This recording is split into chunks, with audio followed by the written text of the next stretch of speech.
So the topic of today's video is overheight loads. So I recently uploaded a short to my channel that showed delivering a piece of glass that was overheight. It was overheight by 1.5 feet because it was at 15.5, and this time I told them to just get us a double drop deck. So we have a 40-ton RGN, way over capacity for what we need because this piece only weighs maybe 6,000 pounds. It's just very tall. But what's cool is on this one we can adjust the height.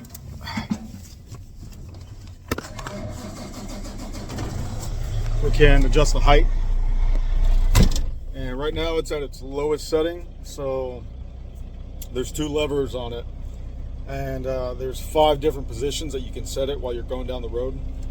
To be safe, we set it at its lowest position, which is about 6 inches off the ground, and it helped out with a lot of bridges. I think the lowest one we saw was like 14.6 or something like that, but we measure just at around 13.8 to 13.10 because the back of the trailer sits up a little bit higher than the front. When the guy loaded everything onto the back of the truck, he kind of positioned the piece of glass very tail happy, I guess, because I think he was a new operator. He was kind of scared to get closer to the front. And we're going to do a few more of these over the next couple months, and then I'll show y'all what that looks like whenever I get the chance to. This was a new spot, so I really wanted to be focused on not messing anything up and making sure that I went to the right place, got the procedure down, and we had to use what's called chain straps. So you see those right there. It's a strap, but there's a chain at the end of it. Because when you have these RGNs, there's actually there's no winches. So if you know what a winch is, basically on the trailer, that portion of it, like a ratchet. But they call it a winch because it there's like a little locking pin, much like a ratchet wrench or a ratchet, like for a strap. But on the winch for the truck, you just remove a little pin, it slides up, unlocks the strap, and then you go about your business. So I got 2 pieces to deliver today. That one is only 13.5, 13.4.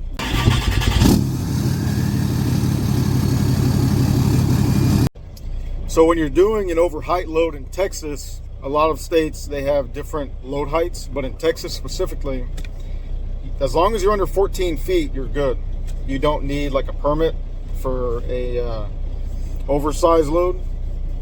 And whenever you get into the oversized load, the last one I did before this, anything above, like I said, 14, you need to get a permit. They give you a route, and you can only drive at certain times of the day. And if the company tries to make you drive outside of those hours, you could get in a lot of trouble if DOT or even just a regular cop pulls you over, because you have to show them your paperwork.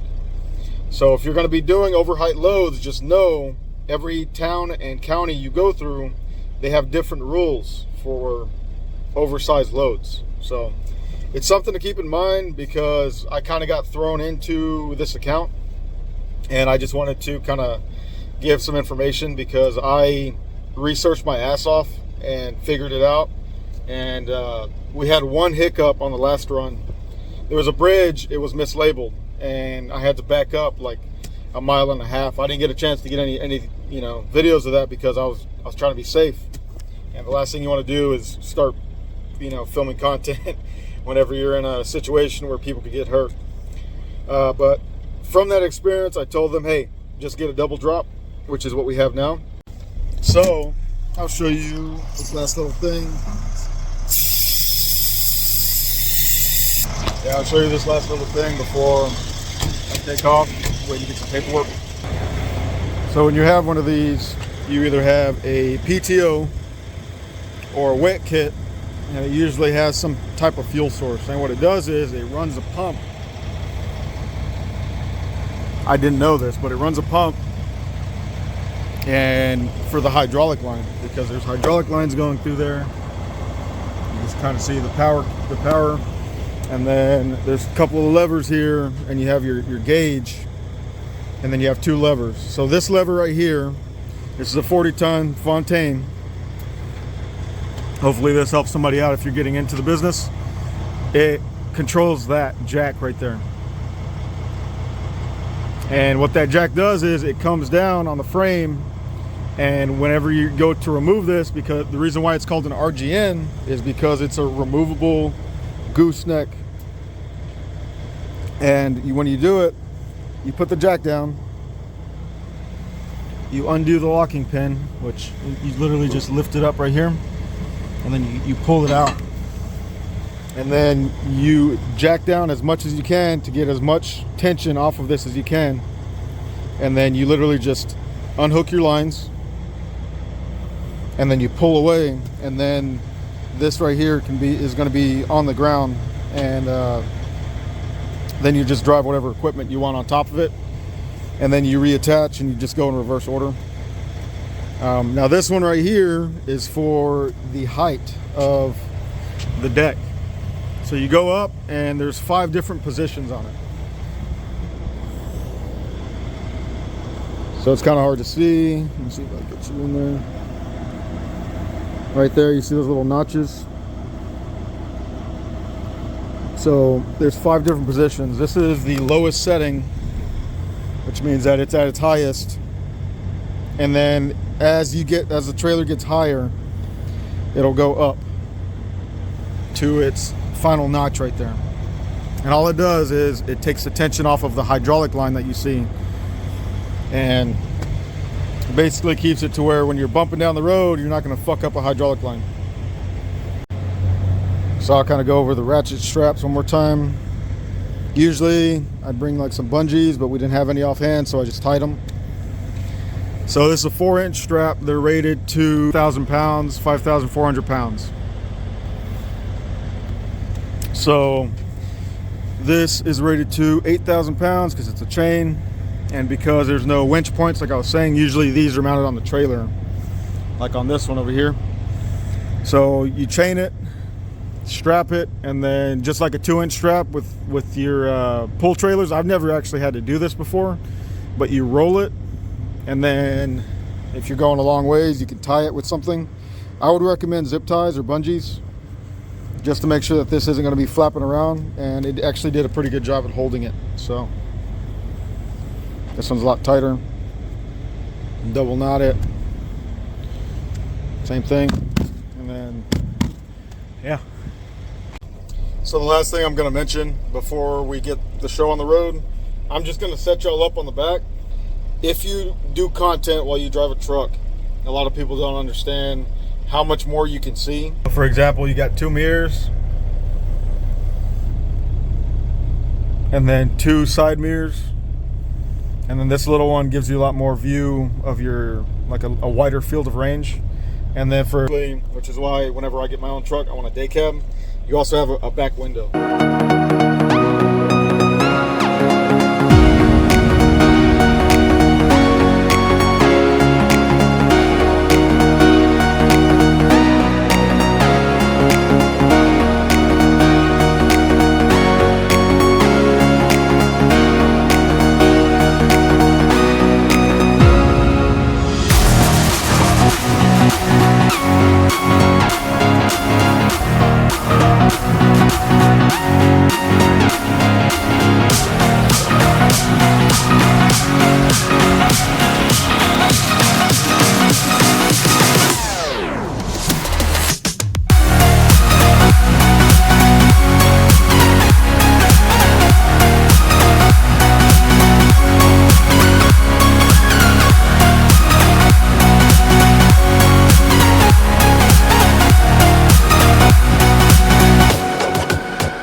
All right, so we got back from dropping the tall piece. It's like I said, it was 12 feet high on the details, but it turned out to be more closer to like 12 feet too. I think that's just because the crates, when they're that big, they settle, they move around, you go down the road, the crate settles again. But everything went smooth, as you saw in the video. I'm gonna swap over to a regular flatbed.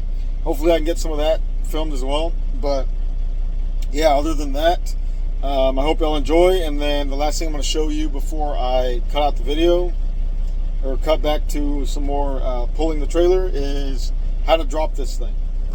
Alright, so the first thing you want to do is hop up and turn on the generator if you don't have a PTO, which this is a rental, so I don't. So on this one, you pull out the choke, you click up the start.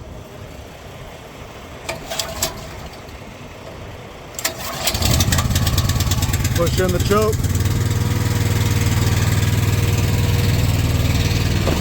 All right, second thing you do, right lever,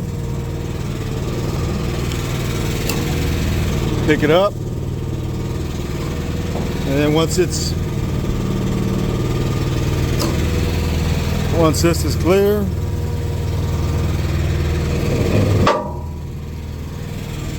click that over. And then you press the lever down and it drops it.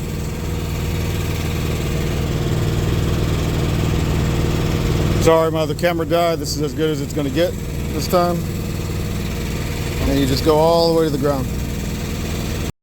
So if it's stuck, you're going to have to release the air so that you can actually pull this out, and then you pull forward. So after you pull forward, then you want to go until it just unclicks off your fifth wheel. But you don't want to completely pull out from under it, because at the RGN there's no leg, so it'll just fall to the ground, and then the gooseneck portion will actually push down on your tires. So just barely off the fifth wheel, and then you go back over and you press the lever the other way so it lifts the gooseneck end up, and I'll show you what that looks like now. Okay, so it's off. Now don't forget about your lines. I almost did. So make sure your lines are off and clean. Come over here.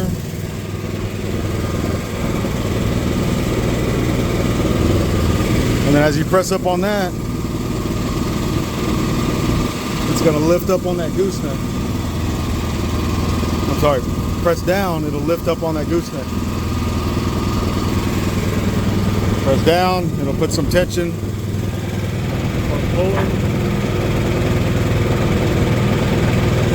Now because it's on the ground, it's going to start lifting up on that gooseneck right there.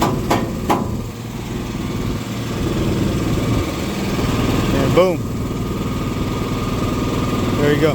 Now you can pull out from under it. It's on the ground, and then you can turn off the engine.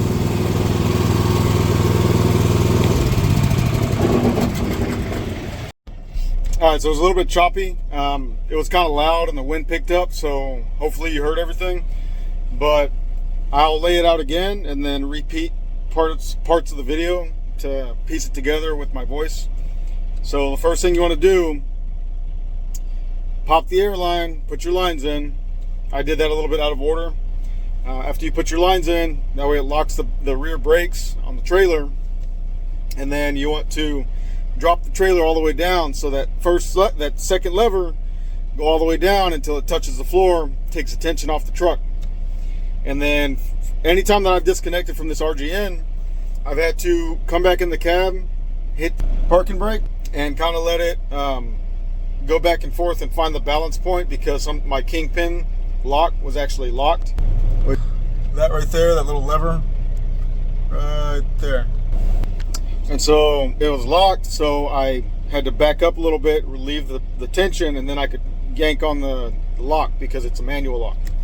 So you do that, you pull forward just a little bit until the neck falls, not falls, but comes off of the fifth wheel just a little bit, basically out of the clutches of the lock, out of that little hole right there. Let me see, right there. Yeah, just a little bit. So it'll still be on your fifth wheel, it just won't be engaged in the lock. and then you go back out there. You want to hit down on the actual lever so that it'll put the tension and it'll basically pick it up off the back of your truck. And then after that, you can pull out completely from under it, and then you can go back and relax the tension on the hitch or on the hydraulic line if you want to. You just press it up and it'll fully extend the hydraulic line. If you don't want to, that's okay. I don't think it damages the unit either way, because the hydraulic line, the cylinders actually lock it in place. You don't want to go down the road without the little pin lever set, because then all of the weight will be on the trailer and those cylinders instead of the trailer weight being on that pin that holds it at the level height that you pick. Hopefully that made sense. So I'm going to call off my tractor and then walk around the trailer one more time so you kind of know what I'm talking about. So basically, you want to make sure before you hit the road that this right here is engaged. But when you're lifting it off, you can do this.